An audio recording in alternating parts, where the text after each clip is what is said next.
میں ایک مسئلے میں پریشان، وہی علاج ہے رب انی وسنی الضر وانت ارحم الراحمین۔ یعنی آپ حیران ہوں گے کہ یہاں ایک حرم کے شیخ تھے، بہت بڑے اللہ والے بھی تھے، اللہ معاف کرے، ان کو شوگر جو تھی نا جی، خدا بخشے، اللہ فوت ہو گئے، آخری حد پہ تھی، اور پاؤں میں ان کے ایک زخم ہو گیا،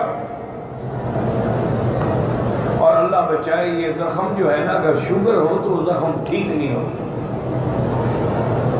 ایک بہت بڑی مصیبت ہے۔ حتیٰ کہ دیکھا نہیں آپ نے، بعض لوگ انگلیاں کاٹنی پڑی، پاؤں کاٹنے پڑے، ہاتھ کاٹنے پڑے، کیونکہ علاج ہی کوئی نہیں۔ ان کو بھی زخم تھا، اور اچھا خاصا زخم تھا۔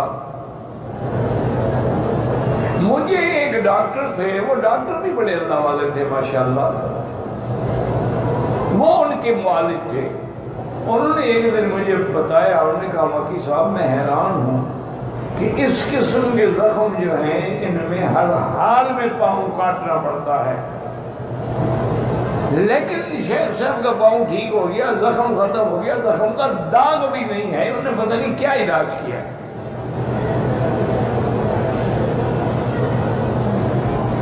انہوں نے کہا میں نے بڑی کوشش کی، مجھے تو نہیں بتاتے،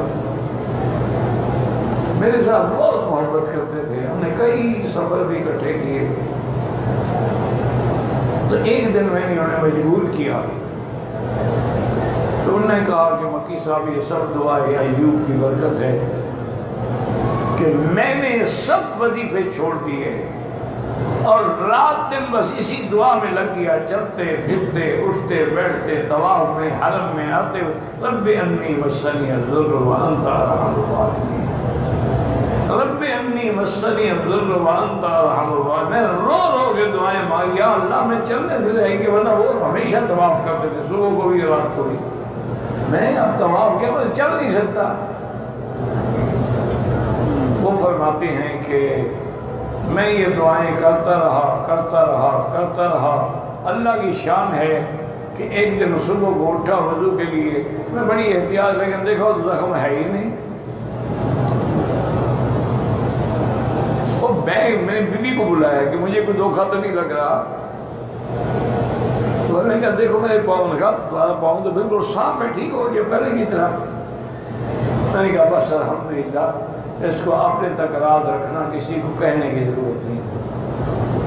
انہوں نے کہا میں آپ کو بھی نہ بتاتا، اس لیے بتا رہا ہوں کہ آپ آگے لوگوں کو بتاتے رہتے ہیں، بخل نہیں کرتے، پیر ہوتے ہیں نا جی، وہ بخیل، آپ خود پھونک مار دیں گے، بتائیں گے نہیں، وہ لے کے قبر میں جائیں گے انشاءاللہ۔ تو بہرحال اس سے بڑی مجرب دکھ میں، تکلیف میں، بیماری میں، اس سے بڑی مجرب دعا کوئی نہیں۔ بس شرط یہی ہے کہ ہم تو مائل بکرم ہیں، کوئی سائل ہی نہیں۔ اللہ فرماتے میں تو دینا چاہتا ہوں، دینے والا بھی تو کوئی ہونا۔